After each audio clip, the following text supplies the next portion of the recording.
Assalamualaikum warahmatullahi wabarakatuh. Kenalkan, nama saya Sadil Saja, NIM 23523 SP 23845.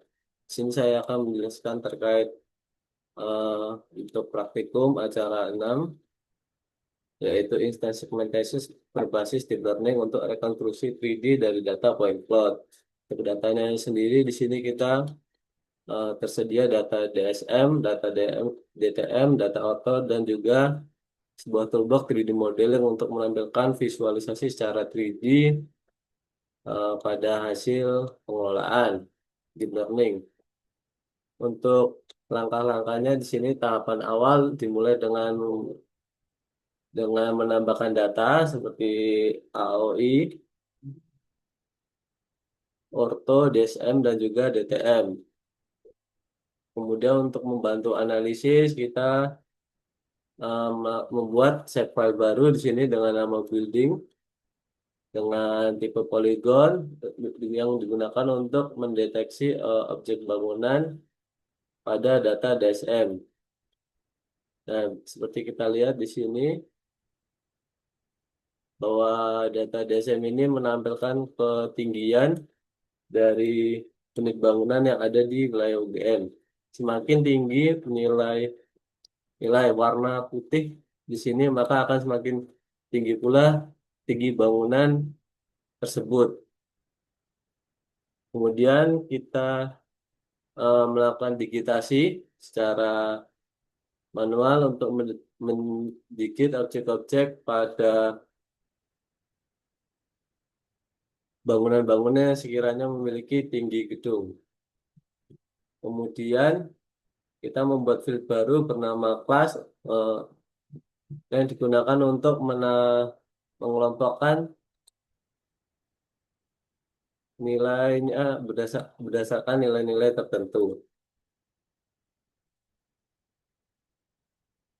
Di sini berdasarkan nilai kelasnya, kemudian apabila proses digitasi selesai, kita melakukan ekspor training data menggunakan deep learning, kemudian kita memilih metadata menggunakan RCNL Max karena metode ini digunakan untuk melakukan Max pada RCNN. Metode ini merupakan salah satu algoritma deep learning yang mampu mendeteksi dan memisahkan objek secara detail hingga ke tingkat pixel. Max RCNN dipilih karena memiliki kemampuan instant segmentation yang sangat baik, terutama untuk data citra spasial dan juga UAV. Dikutip dari Kumar dan Barwal 2023. Kemudian, apabila kita sudah melakukan ekspor training data, langkah selanjutnya adalah pelatihan model menggunakan train deep learning model. Di sini kita menggunakan metadata backbone ResNet 50 karena arsitektur ini memiliki keseimbangan antara akurasi dan efisiensi komputasi sehingga cocok untuk melakukan proses data geospasial berukuran besar. Kemudian setelah model selesai, tahap selanjutnya yaitu melakukan detect object deep learning yang dijalankan untuk melakukan deteksi bangunan secara otomatis berhasil berdasarkan hasil deep learning atau tren yang kita lakukan sebelumnya.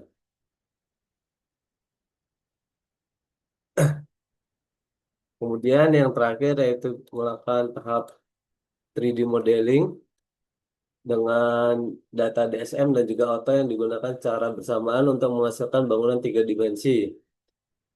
Proses ini mencerminkan penerapan konsep AI yang mengintegrasikan AI dengan data geospasial untuk meningkatkan efisiensi analisis spasial dan otomatisasi interpretasi dikutip dari Perdika dan Polanti 2022. Kemudian hasil pengolahan ini dapat dilihat.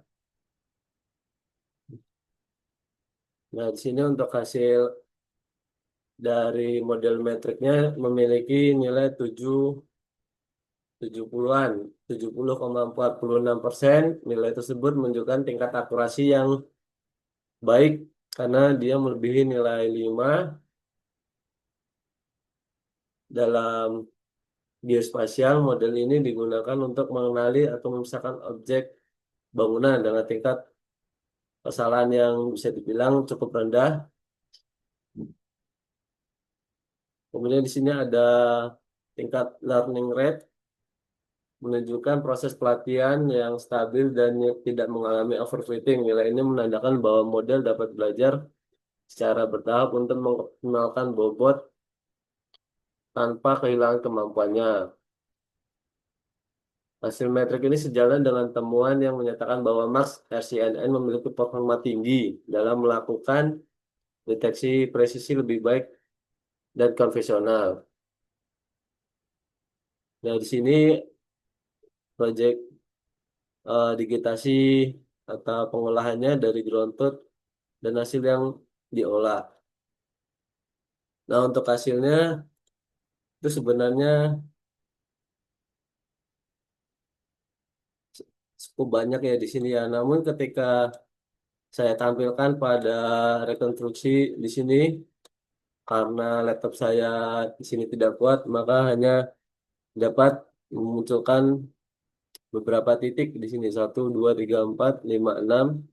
Namun dapat kita lihat bahwa 3D modelingnya ini berhasil dan memiliki ketinggian atau ini dapat menunjukkan gedung yang tinggi. Oke, mungkin itu saja yang dapat saya sampaikan. Kurang lebihnya mohon maaf. Wassalamualaikum warahmatullahi wabarakatuh.